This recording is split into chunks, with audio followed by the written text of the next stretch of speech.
I've been an admirer of your reporting for a very long time. Thank you.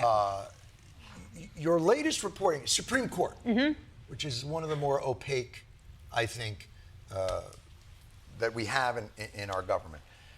Some documents were leaked to you about the Supreme Court. Talk to us about what this article is. So about a week ago, Adam Liptak and I put in the pages of the New York Times 16 pages of internal documents from the court, private correspondence among the justices that we were not going to see for generations, that show the origins of something called the shadow docket, which is a new way that the court has been doing business for about the past 10 years. And so the reason we were eager to do this is because this is a way of listening to the justices as they talk in private. These are them emailing. Well, they're memos that are being shared. Their clerks are the ones. They don't Snapchat. They don't. It makes sense.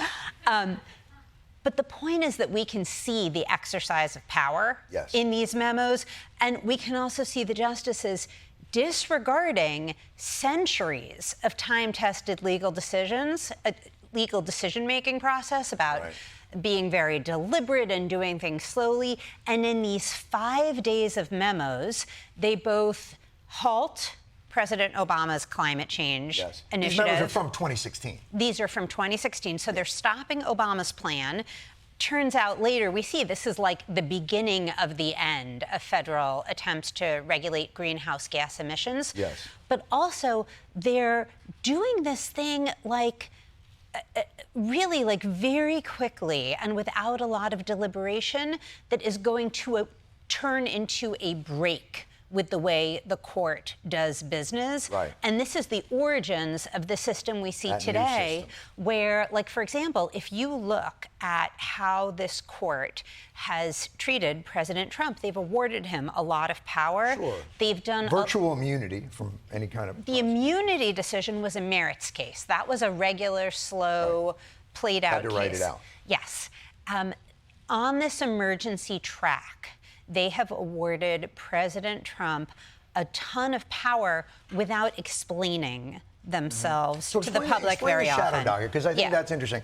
Okay, so we're accustomed to the decisions that are made. There's a dissenting opinion. There's a lot of coursework, law work that is cited, precedents and things like that. How does the shadow docket differ from the other docket? I don't know the terminology. The merits docket. The merits docket. Okay, so let's call those regular Supreme Court cases. They play out over a very long time. There are oral arguments where things are discussed in detail. Best kind of argument. The justices meet in person. They have these secret meetings called conference meetings. They sit around a special table. They sit in special chairs. Do they really? They do. They discuss the cases in person. They vote. They do many drafts of their opinions. They go back and forth. They change things. They're deliberative. They're deliberative. What and is then the shadow docket? here, but I want to give you what is probably the most important part. They write opinions. And here's why opinions are important. If we're talking about our elected officials, they're accountable to us through elections, right? If we don't like what they're doing, they're removed. These justices are appointed for life. There are no traditional forms of accountability save impeachment. The act of writing an opinion is the act of accountability. It's a judge or a justice saying, listen, you may disagree with my opinion. My opinion may put your brother in jail, or it may cause your business to close. But I want to show you that I've been fair and I've been diligent. They show their work. And I'm just applying the law. So that is a judge or justice's explanation to the public that over time has earned the court's trust. In a lot of shadow docket decisions, there's almost no opinion. It's like a paragraph. Like on this 2016 like just a case, post-it? Like, that's not going to fly. It is pretty much a judicial post-it. And it has instructions that are kind of legal boilerplate, but it has no reasoning. And reasoning is the essence of the law. And is this something that is not done? When did the shadow docket appear, and couldn't they think of calling it something less sinister than the shadow docket? Well, there's like a whole debate about what it should be named. So the shadow docket emerged slowly over time, and it definitely existed before this 2016 case, but it was used in a more narrow way. It was used mostly for death penalty cases, election cases that were a literal emergency. A literal emergency. Okay. And so what we're seeing, and we're seeing an expansion of the shadow docket, and the reason why this case was an inflection point is because the D.C. Circuit, which, as you know, is like a very big deal court. Sure, I love their shit. Was supposed to hear the case. Yeah. And instead, the Supreme Court jumped in front of them and it made this ruling when no other court had weighed in. The way it usually works is that the Supreme Court comes at the end of the process. But don't they have to be, someone has to have standing and has to petition them? They can't just jump in and be like, shadow docket. There was, the applications came, but what's interesting, and like, I would really urge everybody to go online and read these memos, and also Adam and I annotated them to, like, they're not really written in English. They're written in like a kind of legal Latin. So we did some translation for you to be able to see. Robert's in the memos, if I may. Seems like a little bit of a catty bitch. Well, what I would say is that the Chief Justice was in a real rush. Like, this was fast.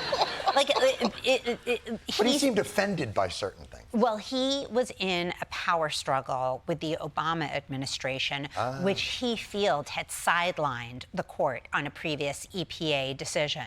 So you are seeing, like, you're seeing the Chief Justice be very dismissive of colleagues' procedural objections, because the Democratic appointed justices are like, this is weird. Like, we've never done this before. Like, why would you do this? Like, I have serious concerns about this. And he says, we have to go ahead. This is urgent. We have to do it this fast, because this is the most expensive program of regulation ever imposed on the energy industry. Okay, so he says, no, this is an emergency. It's an expensive regulation and if we don't jump in now, it's going to cost a lot of money. So then why not the tariff case? When the president levies tariffs, why don't they, boom, give him a shadow docket and go, you can't do that because it's going to cost us trillions of dollars. It's going to put small business at. How is that more of an emergency than the tariffs? I mean, I think what you're asking is, like, has President Obama and President Trump, have they been treated the same way by the justices? I am asking that. Yeah. Thank you. That's what I meant. So what we see, I mean, what scholars have shown is that shadow docket cases have more partisan results than the slow kind. How many more, when you say it was used, it's not used as much, how often are they using it now, and how far does that number distance it from precedent? I mean, this was a trickle 10 years. Like, when this case we wrote about happened, people were like, whoa, like, what is even happening here? Now it is a regular way of the court doing business. We counted, it was about 20 cases in which Is it supposed to be temporary, though? Is it, when they do a shadow docket, do they say, very important. We're just putting out a marker and we'll come back to it and tell you why? So defenders of the court would say, yeah, these are temporary decisions. Critics of the court would say, but they have huge consequences. Right. Like, they're deporting people. You're not going to undeport somebody necessarily, or you're making massive changes to the federal government that are very hard to undo. So they are temporary, but they are hugely consequential. Has there been a shadow docket case since Donald Trump took office, or in a Republican administration, that's been utilized to diminish the power of the executive if the Republicans are holding it? And wouldn't that then just grant those powers to a new Democratic president when they're elected, if we still have those? I am afraid of giving you the wrong answer because I don't have every case in my head. No one.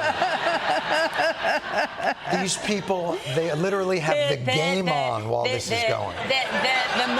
The most important thing to say Yeah. is that the cases have been decided overwhelmingly in President Trump's favor so far. But isn't it time we understand that the court is now an explicit political tool? Weren't we being naive? You know, when you have Leonard Leo in the Federalist Society literally growing justices in pods in a lab somewhere and spending millions and billions of dollars, shouldn't we be aware of that? So this is one of the questions we're trying to answer at the time. So what we've done is we've assembled a new team. There are 5 of us working on Supreme Court reporting now. And I think there was often an assumption in the past that we could write about the decisions, we could write about the oral arguments, but we couldn't get behind the scenes to see how power is really being exercised. But listen, journalists scrutinize power. It's what we do. And we can't have like a Supreme Court-sized exception in our compact with the public. So in stories like this, in other stories, we have been able to get behind the scenes because there are so many questions about the court that we don't have answers to. The place is a locked box.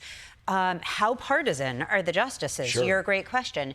How do people age in these jobs? What does it mean to hold power with like no accountability for 20 or 30 years at a time? What's under the robe? Who's trying to influence?